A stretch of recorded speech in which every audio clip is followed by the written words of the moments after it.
بسم اللہ الرحمن الرحیم۔ السلام علیکم۔ ایک مرتبہ حضرت عمر فاروق رضی اللہ تعالی عنہ نے مسجد نبوی میں دو شخصوں کی بلند آواز سنی تو آپ ان کے پاس تشریف لائے اور فرمایا، کیا تم دونوں جانتے ہو کہ کہاں کھڑے ہو؟ پھر ارشاد فرمایا، تم کس علاقہ سے تعلق رکھتے ہو؟ تو دونوں نے عرض کی کہ ہم طائف کے رہنے والے ہیں۔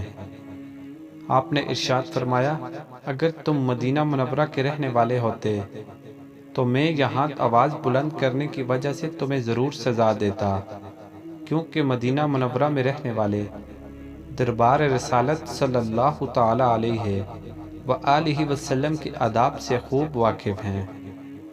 اللہ تعالی ہمیں عمل کی توفیق عطا فرمائے، آمین۔ ویڈیو کو لائک اور چینل کو سبسکرائب کیجیے۔ شکریہ۔